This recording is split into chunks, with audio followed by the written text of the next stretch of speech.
Hi everyone, welcome back to Elfo Deco. Today we are going to be making some hooks again, but this time we are going with a method that we know will work, and we made these cute little sea animals and we're going to attach some hooks to them and make them functional. And I will first show you how I make these pieces and then we'll attach the hooks to them together. Let's get started. Here are the molds that we will be using for this project. We have a manta ray, a sea turtle, and a seahorse. I made these molds myself and I have shrunk my molds for sale collection by a lot to focus more on my art, so these are no longer available for purchase, but you can still do this project with other molds. The resin that we are using is Totaboat's high performance resin with the slow hardener version. For the first layer, we are just going to place some of these shells that I got from Michael's, so we don't need a lot of resin. We will just pour a thin layer of the clear to hold the shells down. And some of these shells have a shiny side and a dull side, so you'll see me move them around or flip them to get the side that I want facing bottom.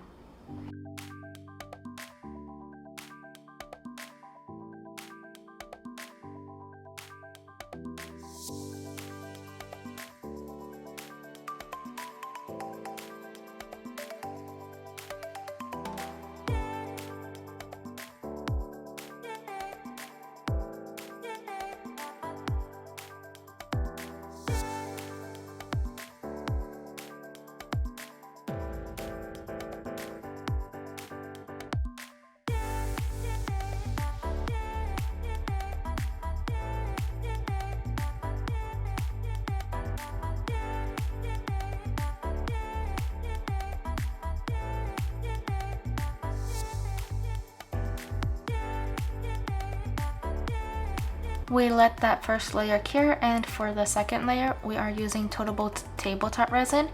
This one is slightly thicker, and this is important because we are going to be using alcohol inks for the background. For the inks, we are using various blues from Pixis Creative, and the white alcohol ink is Piñata Blanco from Jacquard. I think that's how you pronounce it. The white helps the inks sink when we're doing the Petri effect with alcohol inks, but today we are actually going to layer the alcohol ink so the white will look a tad like waves in the ocean. For layering alcohol inks, we start off by pouring a little bit of resin, then we add our inks and pour some more resin over it to spread it out. And then we repeat the ink dropping and the adding resin part until we fill the mold. I use clear resin most of the time, so the layering is visible. I am using clear here.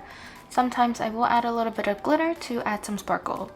Going back to why we want a thicker resin for this is so the inks don't drop all the way to the bottom immediately or move so much that it just jumbles together.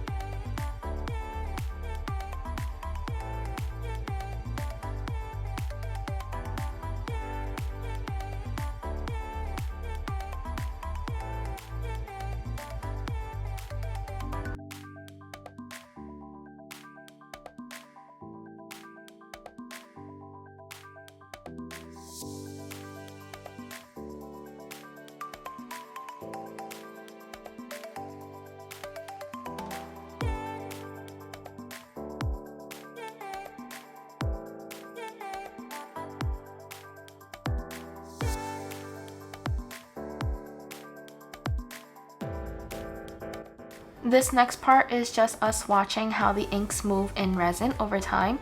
This is sped up like 1000%. So we're just going to let these sit and cure overnight because from my experience, alcohol inks take a little bit longer to cure. If you use too much ink, it might not even cure, so do be mindful when you are dropping your inks. It's the next day now and we're back for the demolding. Let's see how these turn out. I am being very careful with the tail of this manta ray because it is kind of thin and we don't want to break it apart. And look! There is so much ocean vibes from this. The alcohol inks make it look like natural movements in the ocean. And there's this ombre from ocean green to blue and it's so pretty. These shells are perfect. Let's demold the rest and see how those turn out. Each one will be a little bit different because alcohol inks always move differently in every piece. It's like they have a mind of its own, even if you did the same exact step at ink drops. But that's what's so cool about them. Look at this turtle. This ombre is going towards the center and it's almost like telling you to dive right in. Right here along the sides, you can see some of the layering of the blues and the whites that we did. I love this technique so much because of all these unique details. And finally, let's see the sea turtle.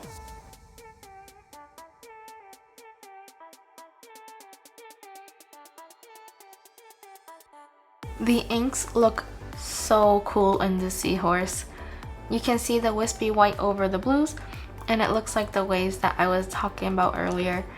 I think this one is my favorite of the three. I will dome these off camera and we'll drill the hooks in together. We are back after the dome coat and now they're extra shiny and ready to be made functional. You can check out my channel for a doming tutorial if you need. Let me show you what we will be using for this drilling process. We have our hooks and we are going to attach it to the piece like this. You can place your hooks wherever you want on your piece. This is just the spot that I chose. For our screws, we got these from Walmart. And finally, we have the drill and drill bit. For this process, I usually just drill the screws right into the piece.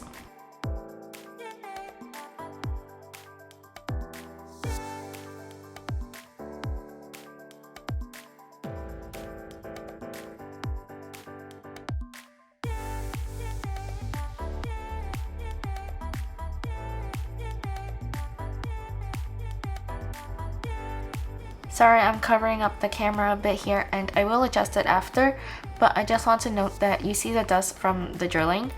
Make sure you are wearing your respirator for this step and do it outside if you can. At the time I was doing this, the weather hasn't been too friendly, so I set up an area in my basement to finish this up. For cleaning up the dust, you can use a can of compressed air like I am doing here, and that spreads the resin dust around that we drilled away from the piece, so make sure you clean your area afterwards too. You do not want to be breathing any of this in. Use the compressed air as you are drilling to prevent dust from getting trapped in between the screws and the hooks. Use a toothpick or anything similar to help pick at the larger pieces.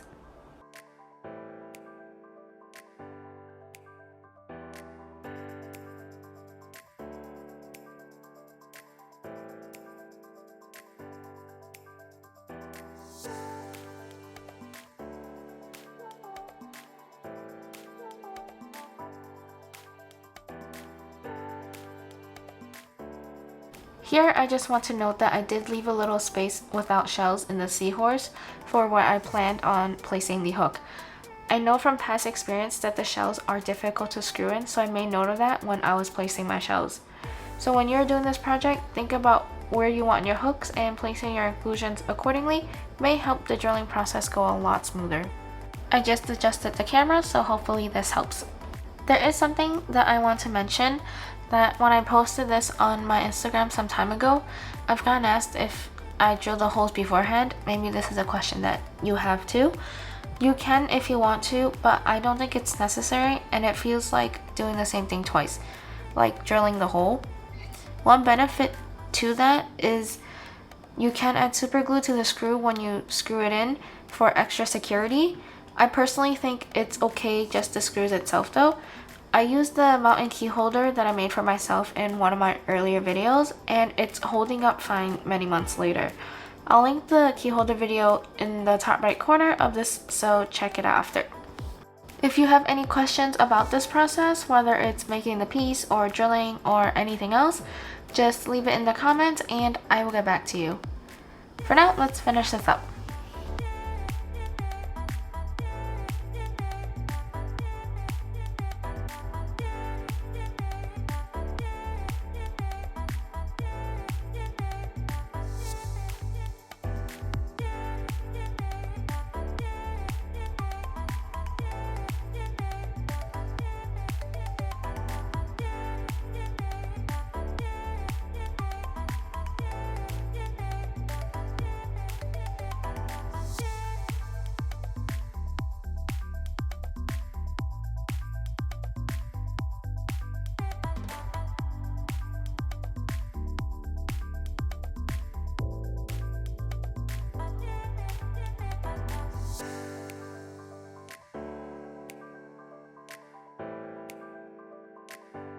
This is the last of the drilling part, and after we clean this up, let's see these hooks in action.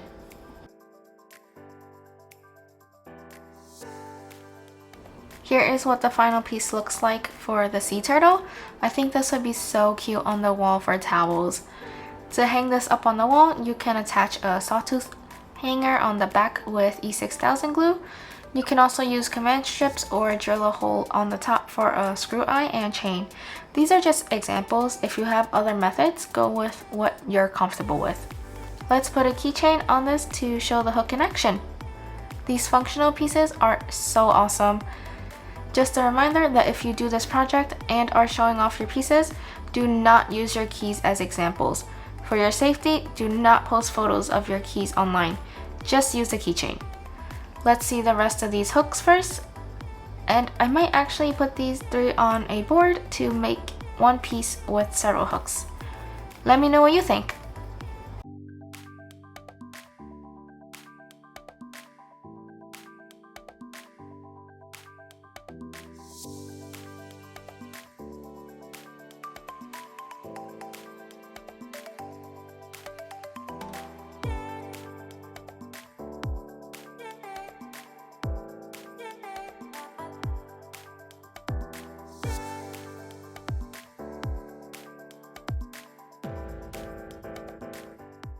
Thank you for watching this video. I hope you found this tutorial interesting and helpful. If you did, please like and subscribe, and let me know down in the comments below what you want to see next.